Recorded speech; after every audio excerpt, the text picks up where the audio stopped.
especially core. And I've been saying I've been born like this, I've been born like this. I got so much more, and maybe I'll go outside till 4. And shorty over there clenching her jaw, the whole vibe leading underscore. And I'm on this one. This is not the time to be too cool for the party. Manifest and move it to this is not the time to be too cool for the party. You got to get to groove it too.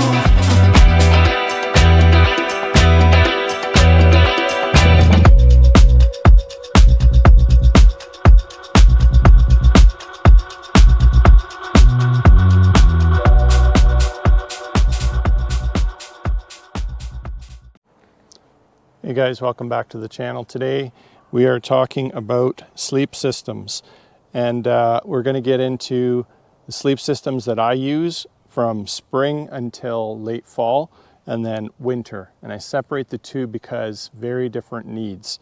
And really we'll talk about what can be shared between both seasons, a pillow, blow-up pillow, and sometimes this sleeping bag liner. I might use it when it's colder out in the spring and in the late fall. But anyways, let's start off with my sleep system for spring until fall. So to start off with, I have this Nemo Tensor insulated pad. I believe they don't sell this one anymore. They have like a Nemo all season pad, which would be similar to this one. Maybe it's a little bit better. But one thing you definitely want to look for in these pads is the R value. That's the insulated value. And especially for those colder nights, or if you're up in the high alpine and it gets cold in the mountains or wherever you go, you want a decent R value. I tend to get nothing under an R value of 4. But this is a really good pad, and there's a lot of things to consider when you're getting a sleeping pad. Obviously the R value is one of them. How durable the material is. Another important one is when you move around on the material, how loud does it get? And one of the great things about these Nemo pads is they're well known to be quite quiet.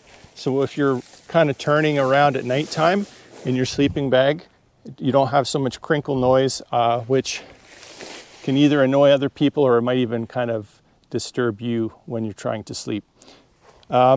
Another thing to consider is how you're going to blow up the pad. Now from spring until fall, you can just blow in there like you normally would for a pad.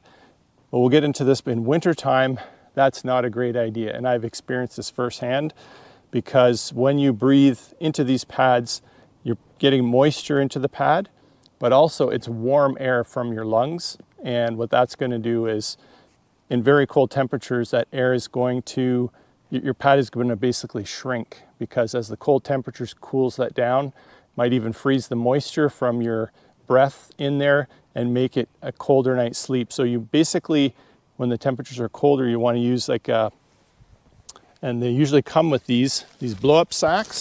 So instead of blowing directly into there, this bag hooks into the inlet, and you either blow into this part of the bag and then squeeze the air into there, or you just kind of like get air into it by going like this and then hooking it up, and you squeeze the bag to fill this so that you're not getting lots of moisture into that. But that's more important in the colder temperatures.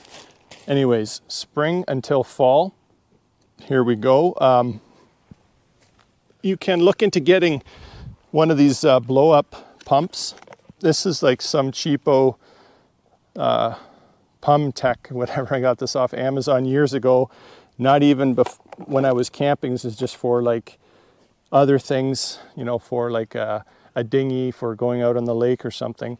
I'm going to try this. And one important thing is, if you do get something like this to blow up your pad, especially important in the cold temperatures, for the reasons I said earlier, is does it blow up the pad enough?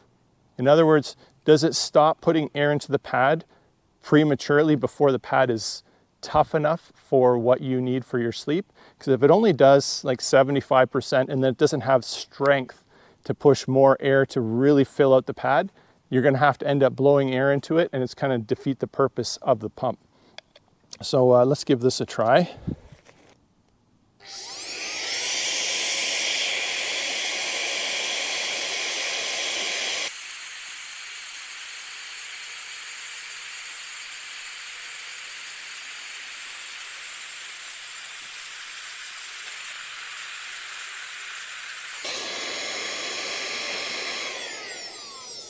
All right. And probably I would want to blow this up more, but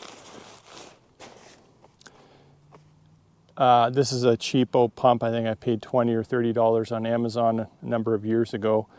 Yeah, it's probably might do the job, but again, I would be tempted to blow a bit more in there. In wintertime, that's not so great. So make sure you get a pump that has enough strength to blow enough air pressure into your pad, or else it defeats the whole purpose. And I do believe that Zero pump, and I forget what the name of the company is very popular online, does not have enough PSI, or it didn't the last time I saw a number of people review it. So just be careful if you're going to get a pump to get one that pumps enough. Anyway, here's the sleeping pad. I talked about some criteria. It should be sturdy. The Nemo pads have a lifetime warranty, so that's good if you do have like a pine needle bursted or something like that. They're quiet, they're comfortable, and they are fairly warm. Just make sure, again, you get a good R value. So pad is the first thing that I get. And make sure you do the right side, because they are designed, I believe, to be a certain way. So the logo is usually on top, and the head is usually around this area here. I don't know if the head matters so much. The other thing is, when you buy a pad, make sure you get the right size. This one is a wide pad. Yes, wide. So for someone like me, if I didn't get wide, you know, I'm going to be sliding off the edges. So this is good for me.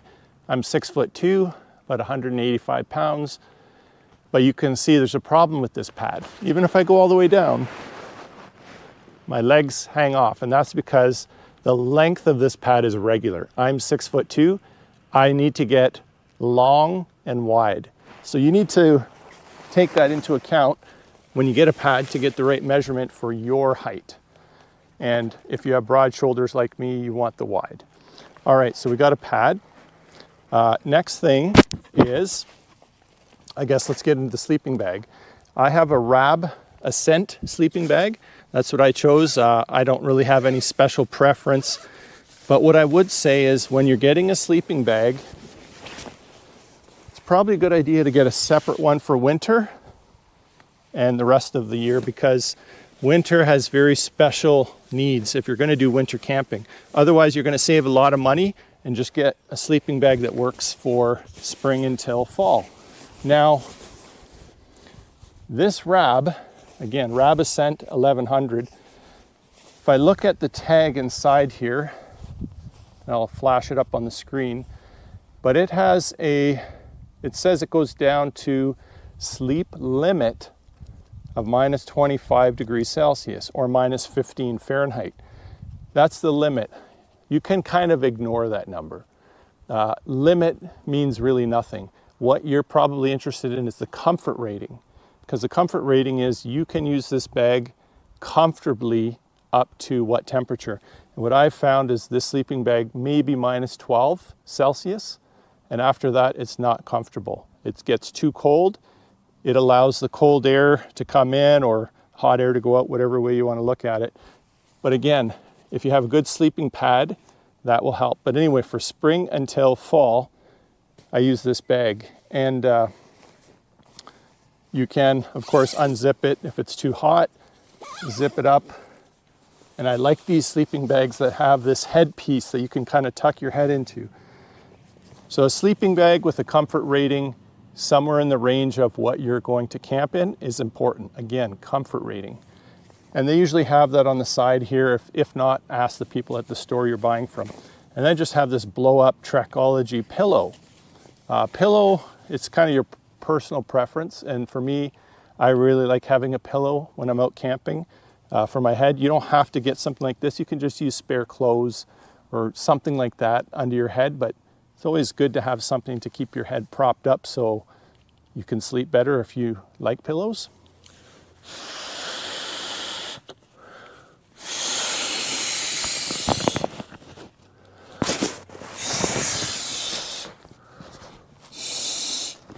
And so I just blew this up the whole way, just a few blows. Again, in the winter, I'm not sure if the pillow matters too much because I usually let a little bit of air out. I like my pillow not so tight, and so I'll just tuck it in to the headpiece like that, and it won't move around much for me. Some of them come with straps, so you can go all the way around your pad. I don't really find that I need that because of the way I use it. And so just picture me going in the sleeping bag, and this is my setup from spring until fall. What do you think, Adventure Dog? Yeah, she wants to go on a camping trip. All right, so that's for those seasons. If it gets really cold, one thing that I will share between both seasons, of course the pillow is always there, is a sleeping bag liner. And that's what this is. This is also, again, it's a mummy style sleeping bag liner from Rab. This one's called the Thermic Expedition. It's made out of fleece, and it adds quite a few degrees of warmth when you need it. So if I think I'm going to be somewhere near a glacier or somewhere where it can get cold, or the temperature forecast looks like it could get cold, I'll bring this, even during spring, early spring, late fall. And this goes inside the sleeping bag. So I go inside of this liner, it goes inside the sleeping bag, gives me a few more degrees of warmth. So that's a setup. Sometimes I'll bring this, sometimes I won't, depending on conditions. All right, so we've covered that. Now let's get into what are the differences between, spring until fall and then winter. There are some differences. So we'll just push this aside. And number one, always in the winter, I'll bring this, a foam pad like this, and the silver material goes on the bottom. That's how it's built to insulate properly. And there's a number of reasons why this is really important to bring in the winter. Number one, if your pad fails, you get a hole, or from the cold weather something happens or it freezes, this is a nice emergency barrier to have for wintertime. You can't mess around when it's cold out in the winter, and if that pad fails, at least you have something with this. This also adds more R value, more warmth, protecting you from losing heat to the ground. So I start off with this pad. This one's the Nemo Switchback pad. Then the blow-up pad that I use, that I sleep on, this was new, I think, at the end of 2023. And again, this is the Nemo Tensor Extreme Conditions pad. And this one is wide and long. So this one will fit me perfectly when we set it up. Tensor Extreme Conditions Long Wide. This one I only use in the winter time. Its R value is close to 8. So I think double, maybe a little bit more than double this one. And I've tested it. I have a video on that. I'll link it in the description, where I tested my whole winter sleep system in a -30 situation. So let's blow this one up.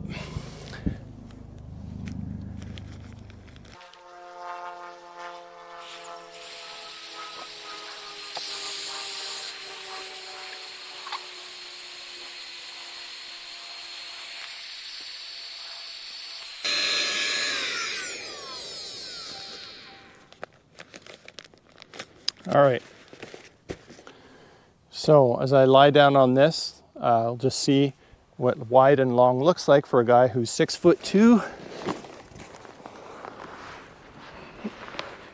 And it comfortably fits my whole body with my arms on the side so that my arms aren't falling off. And that's perfect for me. So, and by the way, I use another attachment, and this cheap Amazon pump did blow up this pad enough so that it's not sinking into the ground and whatnot. So that would be pretty good. As long as that battery lasts in -30, which it hasn't been tested. That's another thing. If you do get a pump, make sure that it will work in the cold conditions. Otherwise, what's the point of bringing it? And it should be light too. Otherwise, you're kind of packing extra weight, and could be dead weight if it doesn't work. Let's get into, now I talked about if you're blowing it up manually, you definitely don't want to use your mouth on that, and that's where you would use this sack, especially important in the wintertime, just to say. Now, let's get into the secret weapon. I've tried different sleeping bags in the winter. I use that down to minus 15, minus 20, minus 25 actually on the Swift Current Creek hike, and Moose River hikes, and it did get cold. I was also using that pad on the Moose River. That was cold. I use this on Swift Current, much better. This is a compression sack that comes with this sleeping bag for winter. This is the Thermarest Polar Ranger. Now this bag is extremely useful for winter camping. It is expensive, but the value proposition for what you get is well worth it.